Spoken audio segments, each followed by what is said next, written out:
नमस्कार दोस्तों। आज की स्टॉक लर्निंग करेंगे एक ऐसी कंपनी को लेकर के जिस कंपनी पे लगातार रिकमेंडेशन पर रिकमेंडेशन छोड़ा जा रहा है मार्केट। कैसे? एक यूट्यूब प्लेटफॉर्म के द्वारा।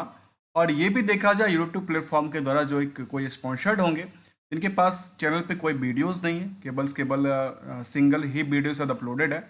आप देख पाएंगे तो शायद मैं आपके सामने ही ले लेता हूँ।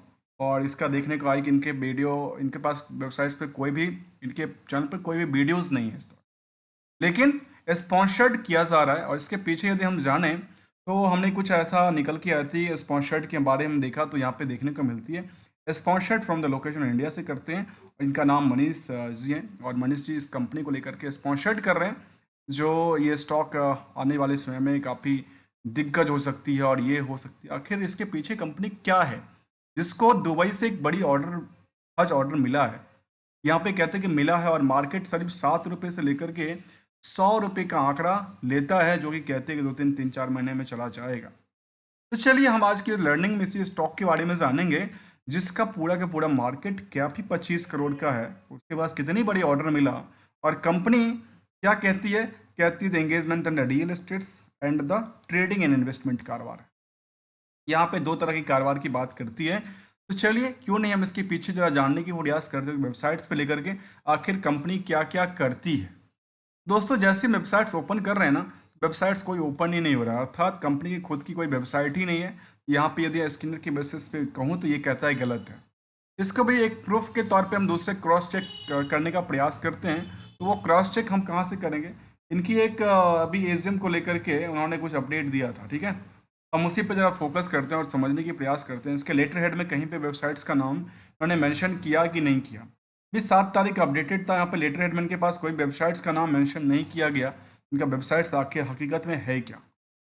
चलिए कोई बात नहीं, वेबसाइट नहीं है तो हम कंपनी के बारे में ऐसा कुछ इन्फॉर्मेशन कैप्चर नहीं कर सकते आखिर कंपनी क्या क्या करती है या फिर क्या नहीं करती। तो मतलब ये जो यहाँ कहती है उसी हिसाब से हमने मान लिया कि कंपनी क्या करती है, रियल एस्टेट डेवलपर है और द ट्रेडिंग और इन्वेस्टमेंट का काम काज है, जो कि स्टॉक मार्केट की बात करती है और मार्केट क्या करीब करीब 25 करोड़ के आसपास की बनती है। दोस्तों हमने एक बात बताऊं आपको, तो मैं कोई ट्रेडर भी नहीं हूं मार्केट को लेकर के, ना कोई एडवाइजर्स हूं आपके लिए। ओनली ऑन मार्केट में मैं लर्न करता हूं रहता हूं और लर्न के साथ साथ में एनालिसिस करता हूं। और आपको मुझे मेरा वीडियो यदि अच्छा लगता हो, आप मुझे इंकरेज भी करना चाहते हो तो मेरे चैनल को आप सब्सक्राइब कर सकते हैं, ज्वाइन बटन भी क्लिक कर सकते हैं, जिससे मेरे लिए क्या होगा और बेटर लर्निंग की और ऑप्शंस मिलेगी और हम उसमें और भी कुछ लर्निंग्स अवेयरनेस की बातें आपके सामने लेके आता रहूँगा। चलिए जानने के प्रयास करते हैं कंपनी को लेकर के जहाँ स्पॉन्सर्ड किया गया और कहा गया कि दुबई से ऑर्डर मिलने वाला, तो समझने के प्रयास करते हैं इस कंपनी को लेकर। देखिए कंपनी की तरफ देखते हैं तो ये समझ में आती है कि फिलहाल ये प्रूफ बुक वैल्यू से क्या है, अभी भी अंडर वैल्यूड है, ठीक है। इंटरेस्टिक वैल्यू की तरफ देखा तो इंटरेस्टिक वैल्यू अच्छी तगड़ी है, कहते हैं कि इनके पास एसेट्स अच्छी मात्रा में बनी है। चलिए जहाँ पे ये देखा गया कि प्राइस टू बुक वैल्यू करीब अभी काफ़ी नीचे है तो अंडर वैल्यूड के अंदर है, जबकि स्टॉक में बिहेव की आंकलन करके देखें तो इंडस्ट्री की बात करें जिसको कहते हैं रियल एस्टेट्स और developments, real estate developer and the trading and investment की बात। अब यहाँ पे समझने वाली बात ये है जो कंपनी कौन सी सेगमेंट में सबसे ज़्यादा काम करती है जिससे इनके पास रिवेन्यू आता है और उसके अकॉर्डिंग इनका पी का आंकड़ा क्या क्या। दोस्तों यहाँ पे जो पी का आंकड़ा देखने को मिलती है उसका हम पीयर्स की तरफ देखेंगे क्या कहना चाहता है। यहाँ कहता है कि 24 के आसपास और इस मार्केट में करीब 14 लोगों की भीड़ है, मतलब भीड़ अभी भी काफ़ी कम है, स्टॉक में क्या है अंडर वैल्यूड है। अब यहाँ ईपीएस जो कहता है और क्या कहता है, इसकी क्वालिटी को दर्शाता है कि आखिर भीड़ होने के पीछे या ना पीछे मार्केट में इनकी क्या गुडविल्स हैं। तो गुडविल तरफ देखते हैं तो कहते हैं इनका रिटर्न क्या बनाते हैं, मतलब कंपनी अर्निंग क्या करती है। अर्निंग कहती है कि फेस वैल्यू एक का नोट का सिक्का या एक का सिक्का करीब 58 पैसे की अर्निंग करती है और इसके पीछे करीब 14 लोगों की भीड़ खड़ी है, जिसके वजह से ये प्राइस अभी मार्केट में देखने को बनती है। अब आते हैं इसके पीछे जो भीड़ है उसकी कुछ क्वालिटीज़ भी हों। आखिर यह या तो मार्केट में सस्ता बन रही है प्राइस, और पहला तो नज़र हमने देखा कि इसका इसका क्या था, बुक वैल्यू से सस्ता रेट था। अब दूसरी तरफ देखते हैं इनका कि क्वालिटीज़ भी कुछ ऐसा इंप्रूव करके देते हैं जहाँ से इनके फ्यूचर्स एक्सपेक्टेशन ज़्यादा है, जो कि कहते हैं कि दुबई से ऑर्डर मिला है और ये बड़ी बड़ी बातें कहा है।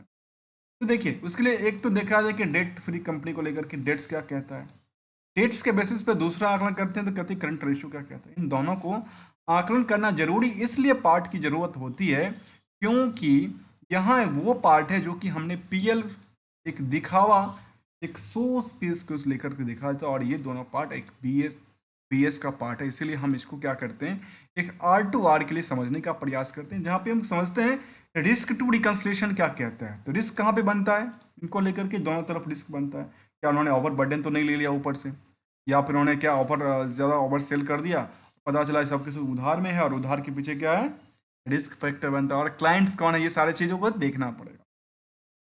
तो कंपनी वेबसाइट्स नहीं रन करती है तो क्लाइंट्स के बारे में कुछ ऐसा आंकड़ा देती नहीं है। तो चलिए कोई बात नहीं, नहीं देता तो हम क्या कर सकते हैं। यहाँ कहती है आरओसी करीब 10% के आसपास, आरओई कहती है करीब 8% के आसपास, डिविडेंड का कोई ट्रैक रिकॉर्ड नहीं। कंपनी को लेकर कहती है कि प्रमोटर्स केवल और केवल 26% की होल्डिंग के साथ बनी हुई है। और यहाँ पे ये देखा गया कि कंपनी में करीब 3 करोड़ के आसपास की क्या है, 3 करोड़ के आसपास कहती है कि इनके पास शेयर, जिसकी वजह से मार्केट कैप कहता है ये 25 करोड़। अब 25 करोड़ जैसे मार्केट कैप आती है तो मार्केट को कैप्चर करना काफ़ी आसान है। जैसे कहते हैं ना दुबई क्षेत्र, दुबई का कोई भी ऐसा पार्टी हो सकता है जो मार्केट को कैप्चर 1 सेकंड में कर सकता है। अब चलिए हम इसको समझने के प्रयास करेंगे, जहाँ पीयर्स में इसको बजाज फाइनेंस और बाकी सारी कंपनियों से कंपेयर किया जा रहा है एक पीयर्स के तौर पे। मुझे लगता है कि शायद उसमें उचित है या नहीं है। इसके लिए यदि हम यहाँ पे देखें तो ये कहती है ट्रेडिंग एंड डिस्ट्रीब्यूशन का काम है बीएसई के ऊपर, और बीएसई की कहती है कि हमारे पास जो पीयर्स का आंकड़ा है उसमें कहता है हमारे पास पीयर्स है रेंगटिंगटन, ओशवाल्स, एग्रोज। मुझे लगता है कि इनसे कंपेयर करना चाहिए या इनको अलग कंपनी से कंपेयर करना चाहिए। देखिए दोस्तों, मैं इसके लिए मेरा सबसे बेहतर ऑप्शन ये है, जो आप इसको ये समझें कंपनी कौन सी सेगमेंट में ज़्यादा काम करती है। तो यहाँ पे हम रिजल्ट की तरफ में देखें, और रिजल्ट में हमें समझ में ये आती है। यहाँ तक रिजल्ट में अभी तक मार्च तक का अपडेटेड था बीएससी के ऊपर, जून का अपडेशन नहीं दिख रहा है। अब यहाँ पे मार्च तक के डेटा में हमें ये समझ में आए कंपनी का कामकाज क्या है, इन्वेस्टमेंट से रिलेटेड काम का, मतलब समझ में आया कि इन्वेस्टमेंट से रिलेटेड काम है। और सेगमेंट वाइज उन्होंने रिजल्ट की बात करती है तो कहती है जहाँ पे इनका पास सेगमेंट रिवेन्यू नहीं आती है उसके यहाँ भी इनका पास लॉस देखने को मिला था। ये मार्च की डेटा है, जून का डेटा बीएसई के अंदर अपडेटेड नहीं है, शायद सिस्टम ग्लिच की वजह से या एरर की वजह से नहीं होगा। यहाँ पे रियल्टी के अंदर इनका नुकसान है और इसके अंदर इनका भी नुकसान, मतलब ये दोनों तरफ से नुकसान है। अर्थात समझ में आया कि ठीक है, इनका इन्वेस्टमेंट और रियल्टी दोनों का कारोबार है। आइए इसको भी हम समझने के प्रयास करते हैं कंपनी को लेकर के क्या आंकड़ा देता है। मुझे लगता है कि इनका पीयर से कंपेयर करना ठीक नहीं है, इसलिए हम छोड़ते हैं, आते हैं रिजल्ट की तरफ। बाकी देखिए रिजल्ट की तरफ हम क्यों समझेंगे, क्योंकि क्वार्टर ऑन क्वार्टर बेसिस पे हम ये समझने के प्रयास करेंगे तो कंपनी क्या ग्रोथ अपनी लगातार बना रही है या कई बार कुछ टाइम फ्रेम में बुक कर देती है। क्योंकि यहाँ पे देखने को मिलती है कि इनके पास क्या था, करीब जून टू जून के बेसिस पे इनमें गिरावट था, किसके हिसाब से, जंप था। ऑपरेटिंग को लेकर कहती है जो जंप किया था। अदर सोर्स ऑफ इनकम इनके पास नियर अबाउट चलती रही है, और 10 से लेकर के 30 करोड़ 30 लाख तक की डेटा को। और यहाँ पे कहता है वाई के बेसिस पे 2.5 करोड़ का, और यहाँ पे कहता है करीब 1 करोड़ 88 लाख। तो इनके लिए ये बनता है, आखिर इनके लिए और क्या आंकड़ा आंकड़ा आंकड़ा देता है वो हम समझने की प्रयास करें। इसकी परसेंटेज की तरफ देखने का एक नज़र हम डालने की प्रयास करें तो समझ में हमें ये आई, जो कंपनी के पास करीब करीब 65% की गिरावट थी सेल्स के अंदर। जो ऑपरेटिंग एक्सपेंसेस था उसमें 4% की बढ़ोतरी किया गया, और रेस्ट में देखने को मिला कि वहाँ पे क्या नहीं डिक्रीज करती हुई प्राइस लगी, मतलब गिरावट दर्ज करती नजर आई। चाहे वो नेट इनकम की सोर्स की बात करें, नेट प्रॉफिट मार्जिन की बात करें, सब में एक गिरावट का वैसा माहौल था। किसके बेसिस पे, ईयर ऑन ईयर बेसिस। अब देखिए, अब यदि हम ईयर ऑन ईयर बेसिस पे चल के देखें तो उसमें कुछ समझ में आएगी। देखिए इसके लिए हम देखते हैं तो कहते हैं टाइम टू टाइम में ये क्या होती है। कंपनी के पास एक ज़माने में करीब करीब कह सकते हैं 10 करोड़ 16 करोड़ तक का सेल्स हुआ करता था, लेकिन इसका सेल्स लगातार क्या है पता है, अप डाउन की सिचुएशन में है, एक सस्टेनेबिलिटी नहीं दिखती है। क्योंकि देखिए 10 करोड़ से 16 से 6 करोड़ पे आ जाती है, फिर अब यहाँ से टूट के 8 करोड़ पे आ जाती है। ये कुछ आंकड़ा कहता है और इसमें कहता है कि यहाँ पे बढ़ोतरी देखने को मिला है। जो यहाँ पे था, यहाँ से यहाँ पे, यहाँ पे, यहाँ पे, यहाँ पे, क्या कहती है, कहती है लगातार जंप किया। मतलब इसको ये भी नहीं कह सकते जो पूरे के पूरे ईयर एंड ईयर बेसिस पे कंपनी का जो पोर्टफोलियो रहा वो अभी टॉप पे। कंपनी की जो फाइनेंशियल सिचुएशन थी उससे पहले 2010 तक में अच्छी सिचुएशन थी, जहाँ पे कंपनी ने 10 करोड़ का प्रॉफिट बुक किया था। अब 10, यहाँ भी एक डेटा समझ नहीं आती। पता है क्यों समझ नहीं आती है? देखिए दोस्तों, ऊपर कहता है कि 83 लाख का टोटल सेल, और नीचे नीचे करते करते देखने को मिलते है कि 10 करोड़ का प्रॉफिट दे। मतलब ये शायद डेटा का फ्लेच है, डेटा गलत है। ये लगता है कि डेटा का गलत है, डेटा ही गलत इनपुट डालता नजर आता है। 10 करोड़ कैसे हो सकता है? आप देखिए 73 लाख का ऑपरेटिंग प्रॉफिट था। ऐसा कौन सा इनकम नीचे आया जिनके पास 10 करोड़ हो गया? यदि इनका प्रॉफिट आफ्टर टैक्स की बात करें तो ये कहती करीब 63 लाख का, और नीचे कहता है कि करीब करीब इनके पास नेट प्रॉफिट ही था 10 करोड़। ये गलत डेटा है। इसके अलावा जो पिछला डेटा था वो भी कहता है गलत डेटा है। यहाँ पे अदर इनकम 6 करोड़ का, और 6 करोड़ के बेसिस पे देखा जाए तो कुछ है नहीं, नुकसान था। मतलब यहाँ भी डेटा इनका गलत देखने को मिलता है। और डेटा यहाँ पे जो भी गलत और सही के हिसाब से कहते हैं तो वो टॉप पे, यदि इसके हिसाब से ये गलत डेटा था तो आज के टाइम में ये टॉप पे कारोबार कर देगी।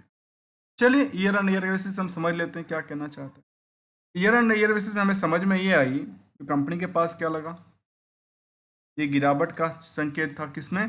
चाहे हम क्वार्टरली डेटा के देखें या फिर ईयरली डेटा को देखें, दोनों तरफ क्या था? गिरावट ही गिरावट का भय सा बना हुआ था। जब भय बना हुआ था तो चार्ट क्या किस दिशा में चल रही थी? चलिए हम चार्ट का एक तरफ नज़र डालते हैं और वो कुछ समझने का प्रयास करें। आज की ट्रेडिंग सेशन में देखने को लगा कि लास्ट 20% की लगातार जो कुछ सिलसिला बढ़ती नजर आई है। खास करके जब उसने बनाया होगा 7 रुपये के आसपास की उन्होंने प्राइस दिया था टारगेट, जब उन्होंने वीडियो को अपलोड किया होगा उस टाइम पे 7 रुपये प्राइस थे, और आज के टाइम में कहते हैं कि 100 रुपये की प्राइस जाने वाली है। तो आखिर कैसे जाएगी ये मुझे समझना जरूरी है। देखिए वॉल्यूम को लेकर के खेल चलता है। वॉल्यूम को लेकर क्या खेल है? पूरे के पूरे मार्केट में कभी भी वॉल्यूम नहीं आए मार्केट में, लेकिन यहाँ पे एक वॉल्यूम आई जिसमें लंबी सी उछाल आई थी मार्केट से एक ही प्राइस के आसपास लगातार ट्रेड करती नजर। यहाँ भी मार्केट एक ही प्राइस के आसपास ट्रेड करती नजर आई थी। इस प्राइस के आसपास, इस प्राइस के आसपास। अब मार्केट में यहाँ से क्या कर रहे हैं? कहते हैं वॉल्यूम आना चालू हुआ। मतलब मार्केट में इंटरेस्टेड हुआ। इंटरेस्ट किस बात को लेकर के? या तो आपने दिखाया स्पॉन्सर्ड करके तो इनकी कंपनी का कुछ बड़ी लॉटरी मिलने वाला है, या फिर आपने कुछ ऐसा कहीं किया जो 25 करोड़ का कहता है। अब इसकी बेसिस पे चलिए तो हमने देखा ईयर ऑन ईयर बेसिस पे क्या कहते हैं। अब आते हैं बैलेंस शीट के ऊपर, क्योंकि यहाँ पे एक बात हमेशा कहता हूँ, ये एक हमेशा बुक किया हुआ वैल्यू है, उसीलिए हमें पीएस को जानना जरूरी है, जहाँ पे हम रिस्क टू रिकन्सलेशन कर पाएंगे। तो रिस्क कहाँ पे बनता है? देखिए इसके पहले सबसे पहली बात बताऊँ कंपनी को लेकर के, तो यहाँ पे हमारी नज़र पता है कहाँ जाती है? हमारी नज़र जाती है बोरोइंग्स को लेकर के। कंपनी वहाँ कहती है चार्ट के दौरान, जब हम पहले समरी डेटा पे थे तो वहाँ पे चार्ट के दौरान कहती है जो कंपनी ऑलमोस्ट क्या है, डेट्स फ्री है। और यहाँ कहता है जो कंपनी ने डेट्स को इंक्रीज किया है। अब ये समझने वाली बात यहाँ पे ये है, जो कंपनी ने यहाँ पे जो 1 लाख के आसपास डेट्स हुआ करता था वो करीब करीब 2.25 करोड़ से ज़्यादा का उन्होंने लोन लिया। चलिए अब हमारे मन में एक सवाल आता है कि अच्छा अच्छा इसका यूज क्या किया? क्या उन्होंने अपने रियल्टी जो कि बिजनेस है उसमें लगाई, या स्टॉक मार्केट में इनका पैसा फ्यूचर ऑप्शन में लगा रहे? अब यहाँ पे सवाल के दौरान हमें ये देखने को मिला, तो देखिए भाई इसका फिक्स असेट्स में तुमको कुछ मिल रहा तो मिला नहीं। पैसे को लेकर के इनका कितना है, 1 लाख का है। अब ये समझ में आया कि इनके पास 1 लाख का डिप्रिसिएशन ये लगातार 1 लाख के आसपास चल रहा था। तो समझ में आती कि चलो एक दो लैपटॉप होगा, दो चार फोन होगा, और कंप्यूटर हो सकती है, मोबाइल फ़ोन होगा, इसके अलावा इनके पास टेलीफोन होगा, या फिर ऑफिस के कुछ फर्नीचर्स वगैरह हो सकते हैं, चेयर टेबल वगैरह। तो हमारी समझ में आया कि फिक्स इनके पास करीब 1 लाख रुपए का अभी है। चलिए अब 1 लाख की फिक्स एसेट्स है, तो कंपनी के पास इन्वेंट्रीज के बारे में कहती है कि हमारे पास करीब 4 करोड़ के आसपास इन्वेंट्रीज। चलिए इन्वेस्टमेंट उन्होंने 64 लाख का इन्वेस्टमेंट लोगे लगातार इनके पास सेम प्राइस के आसपास चली है। अब आते हैं एक लास्ट सवाल, और लास्ट सवाल ये होता है जो डेट इनका क्लाइंट का है और क्लाइंट का कौन सी क्लाइंट है, क्या रियल एस्टेट क्लाइंट है, क्या इनके पास स्टॉक मार्केट क्लाइंट है? तो जो क्लाइंट है उनके पास पैसा, उनका 1.5 करोड़ का पैसा लगा हुआ, ठीक है। इस 1.5 करोड़ के पैसे में क्लाइंट की रिस्क क्या कहता है? क्लाइंट के रिस्क के बारे में कहता है जो नियरली इनके पास पैसा करीब 2 महीने में दे देता है। चलिए यहाँ पे तो उनका कोई रिस्क बनता नजर नहीं आता इस तरह। चलिए 2 महीने का कोई रिस्क नहीं बनता, लेकिन क्या प्रॉफिट के आंकड़ा से कितनी परसेंट है जो कि 1.5 करोड़ का क्या? देखिए यहाँ पे 8 साढ़े 8 करोड़ का उन्होंने कहा कि हमारे पास सेल्स रहा। इसमें कहती है कि 1 करोड़ 40 लाख के आसपास मेरा क्या था, डेटर था। जब ये डेटर पड़ा हुआ था, इनके पास प्रॉफिट की बात करती है 2 करोड़ 35 लाख का, तो 2 करोड़ का 35 लाख का उन्होंने प्रॉफिट बुक किया है। तो ये जो पैसा है, इनके पास पैसा क्या हुआ, अभी लगा हुआ रेस्ट पैसा इनके पास आ चुका है इनके पॉकेट में। जब पॉकेट में आ गया तो सवाल ये भी आता है कि भाई कैश फ्लो क्या कहता है और इनके बैंक में बैलेंस कितने पड़े थे। देखिए बैंक की बैलेंस की बात करूँ तो केवल 12 लाख रुपए पड़े थे, बैंक में 12 लाख रुपए पड़े थे। और कैश फ्लो इसके बारे में कहता है करीब नेगेटिव में कितना था, 6 लाख के आसपास नेगेटिव चल रहा है। और कैश फ्लो कहता है जो 6 लाख इनका नेगेटिव सेंटीमेंट के साथ चल रहा था। चलिए यहाँ तक तो हुआ। अब आते हैं इस सवाल को लेकर के जहाँ पे कहती है कि दुबई की कंपनी से बड़ा ऑर्डर मिला, जबकि वीडियो के अंदर हमने देखा तो कहते हैं जो इनके पास एक जॉइंट वेंचर होने वाली है, हुआ है, ऐसा कुछ आंकड़ा कहता है। इससे पहले हम देखिए बैलेंस शीट को लेकर के, इसके बैलेंस शीट का क्या पोजीशन बनाता है, उसके बारे में कहती है कि इनके पास कैश और शॉर्ट टर्म में 5% की वृद्धि होती है। रेस्ट में कहती है कि अदर एसेट्स 5% बढ़ता है तो लायबिलिटीज़ में करीब 21% की उछाल आती है। मतलब आपने संपत्ति तो कम बनाई, लेकिन आपने लायबिलिटी काफ़ी ज़्यादा ले लिया। ये आपके सिर की सिर दर्दी बन गई। चलिए कोई बात नहीं, जो है वो है। अब आते हैं सेंटिमेंटल को लेकर। आखिर यहाँ पे कहते हैं कि दुबई की कंपनी से, तो मैं समझना चाहता हूँ तो कंपनी के पास जो सेंटिमेंटल है वो क्या क्या, क्या कंपनी ने कोई अपडेट दिया था क्या, जो हमारे पास कुछ बड़ी काम होने वाले, कुछ बड़ी काम्स करने वाले, कुछ बड़ी हाथ हाथ मिलाने वाले। देखिए दोस्तों, इनका 13/8 से लेकर के जो 9/9 तक का डेटा आया है, उसमें ऐसा कोई भी इंफॉर्मेशन हमें देखने को नज़र नहीं आ रही है। यहाँ पे कहती है time of the book closing की बात कर रही है, एजीएम की बात कर रही है, एनुअल रिपोर्ट की बात कर रही है। इसके अलावा उन्होंने ये कहा हमारे पास क्या था, एनुअल रिपोर्ट की बात कर दी, बाकी तो कुछ ऐसा निकल के नहीं आता। अब जब एनुअल रिपोर्ट के बारे में कहते तो हम एक नज़र डालने, इसकी समझने की प्रयास करेंगे। आखिर एनुअल रिपोर्ट में कुछ ऐसा इन्फॉर्मेशन जो कुछ यूजफुल हो सके 23-24 के डेटा को लेकर। दोस्तों इस पे हमने कुछ फिगर आउट समझने का प्रयास किया। ये बड़ा प्रेजेंटेशन में उस लेवल पे हमें देखने को नज़र नहीं आती है। तब भी है, डायरेक्टर रिपोर्ट है तो हम उसको पढ़ना तो पड़ेगा, तो कुछ पार्ट को हम समझने की प्रयास करते हैं, ठीक है। और इसमें कहती है हम क्या पढ़ने की प्रयास करते हैं, के stand loan data, consolidated data की तरफ के इसमें कहता है कंपनी रुपीज़ में, और वो कहता है कि इनका ये है, इतना था स्टैंड लोन डेटा, और कंसोलिडेटेड डेटा इनका ये कहता है, होली ऑन डेटा ये कहता है, तो कंसोलिडेटेड डेटा इनका ये कहता है। इन सभी के परसेंटेज का कोई आंकड़ा नहीं देता कि आखिर ईयर ऑन ईयर बेसिस पे परसेंटेज कितना आप ग्रो कर रहे हो या नहीं कर रहे हो। यहाँ तो कुछ आंकड़ा इस तरह का नहीं दिया, लेकिन कंसोलिडेटेड डेटा में इन्होंने ये कहा कि हम 23 से 24 के दौरान 22-23 से लेकर 24 के दौरान हमने क्या किया है, ग्रोथ रेट दर्ज की है। यहाँ तो यही कहता है अदर इनकम इनके पास ये था, और यहाँ पे ये कहता है कि हमारे पास ग्रोथ रेट लगातार बनी है। एक्सपेंसेस की हैंड को छोड़ दिया है तो ये कहते हैं कि हमारे पास ग्रोथ लेवल बनी है, ठीक है। यहाँ पे कहते हैं 22-23 और 23-24 का ग्रोथ लेवल बनी है, तो हमारे सामने एक सवाल आती है, अच्छा ये हमने जब स्टडी कर रहे थे तो हमारे पास स्किनर के ऊपर ऐसा डेटा निकल के नहीं आया ईयर ऑन ईयर बेसिस का, ऐसा क्या क्या हुआ वहाँ पे। देखिए उसके लिए हम जहाँ पे दोबारा चलते हैं और हम कंसोलिडेटेड डेटा की तरफ चल रहे हैं, हमारे पास बैलेंस शीट फिगर में है, यहाँ पे कोई डेटा निकल के आई थी यार, यहाँ पे हमारे पास निकल के आई थी, उसको लेकर के हमने देखा तो ये कहती गिरावट था। ये गिरावट किस दिशा से था, गिरावट 22-23, ये 23 का डेटा था और 24 का डेटा यहाँ पे अपडेटेड नहीं, सॉरी फॉर डेट।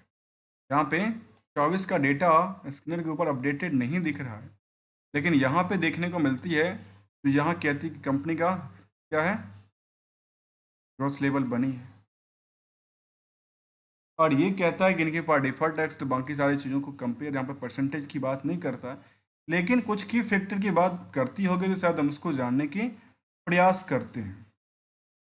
कंपनी की फैक्टर की बात करें तो यहाँ पे देखने को क्या मिलती है, यहाँ पे मिलती है नियर अबाउट, जब कोई फैक्टर में कुछ हम और देखने का प्रयास करें, मैनेजमेंट को लेकर कंपनी ने कहा कि हमारा जो फाइनेंशियल की हैं रेशियोज हैं, उसमें कहती है जो 2022-23 में ये था, 23-24 में क्या हुआ, 5 गुना हो गया। सबसे पहले कौन सा, लेटेस्ट टर्नओवर रेशियो की, फिर कहती है इन्वेंट्री टर्नओवर की बात, जो कि बढ़ती नजर आई, इंटरेस्ट कवरेज रेट घटती नजर आई, करंट रेशियो घटती नजर आई, ऑपरेटिंग प्रॉफिट मार्जिन इंक्रीज करती हुई नजर आई, नेट प्रॉफिट मार्जिन इंक्रीज करती हुई नजर आई, और क्या कहती है, रिटर्न ऑन नेटवर्थ भी इनका इंक्रीज करती हुई नजर आ रही है।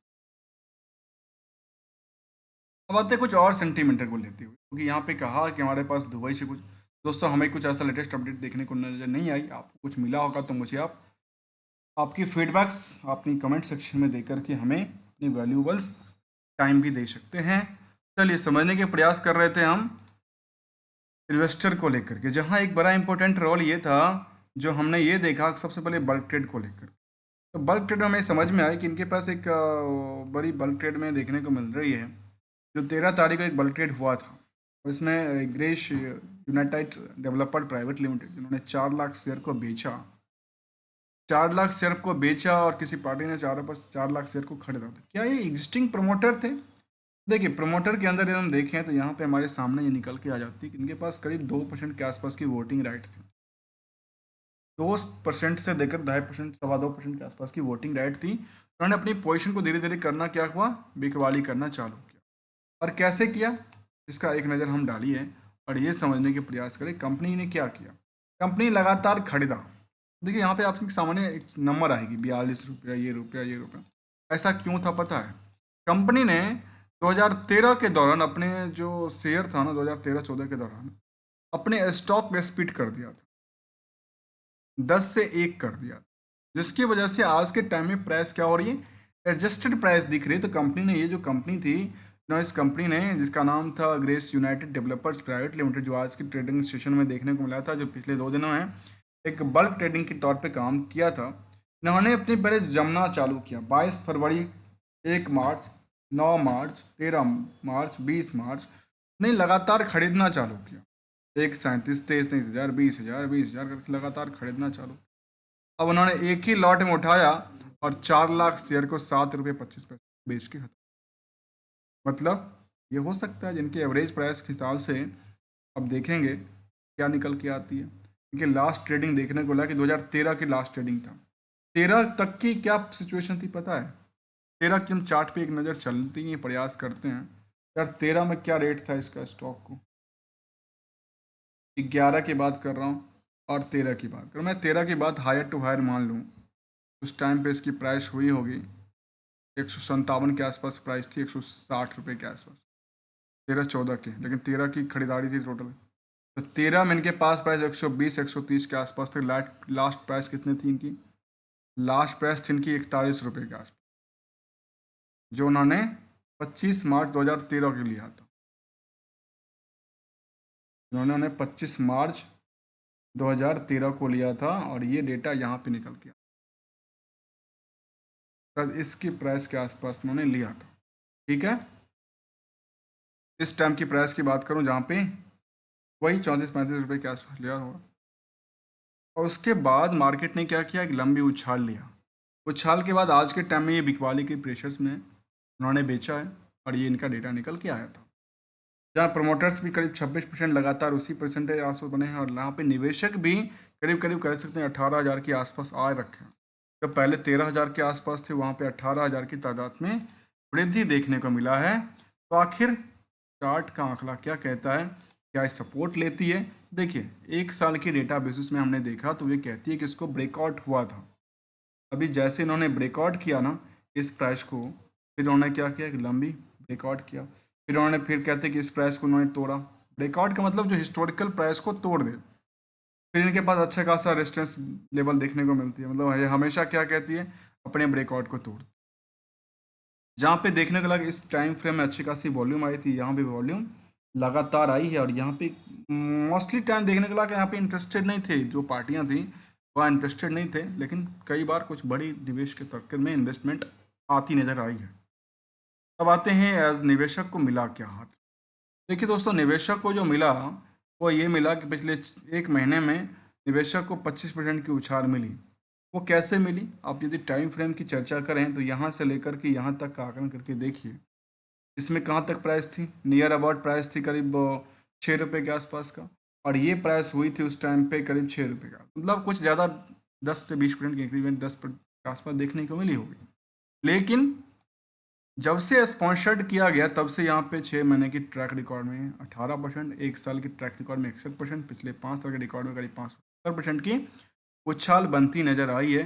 पिछले लास्ट 770% की उछाल है।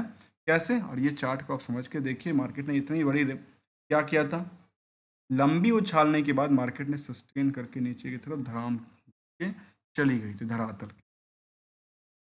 ये था इनका कुछ फंडामेंटल से लेकर के टेक्निकल ट्रेंड तक की बातें दोस्तों। कोई रिकमेंडेशन या एडवाइस नहीं है किसी स्टॉक को खरीदने, बेचने और होल्ड करने को लेकर के। This is a completely learning, and if you enjoy the video, subscribe and join for the encouraging of the better learning for learning awareness and education part। तो चलिए, हमने इसको समझने का प्रयास किया, जिसको किसी चैनल ने प्रमोट किया था, खुल के प्रमोट किया था, जिसमें कहा था कि 7 रुपये से लेकर के 100 रुपये का टारगेट जाएगा। एक गोल्डन रूल सुनते सुनते जाइए, और गोल्डन रूल ये कहता है मार्केट क्यों, तो मार्केट में आप जिस भी टाइम पे इंटर्ड हैं, प्रॉफिट बुक करना एक मैंडेटरीज है, नहीं तो आपकी पोर्टफोलियो में देखते देखते आपकी पोर्टफोलियो से यहाँ से वहाँ कट होके चला जाएगा, यहाँ से लेकर के यहाँ चला जाएगा। इसलिए प्रॉफिट बुक करना ज़रूरी है, और मार्केट में जब भी इंटर करें एक अपनी रिस्क फैक्टर के साथ करें। आपकी खुद की रिस्क कितनी है, मार्केट का रिकमेंडेशन दे रहा है उसको छोड़ दीजिए, आपकी खुद की रिस्क कितना है, आपकी बजटिंग कितनी है, आपके पास फाइनेंशियल सिचुएशन कैसे है, और आप कितने रिस्क फैक्टर आप ले सकते हैं, और इस रिस्क फैक्टर पे क्या आप 50% 100% की रिस्क लेना कवर करना चाहते हैं, तो वहाँ जाते ही उसको कट मारिए, तभी तो आपकी जो मोटिव्स हैं वो पैसिव हाउस आएगी। साथ में एक एसएल को पॉइंट को भी याद रखना जरूरी है, स्टॉप एंड लीव इट। मैंने कहा स्टॉप एंड लीव इट की बात किया है। Thank you so much for joining here दोस्तों।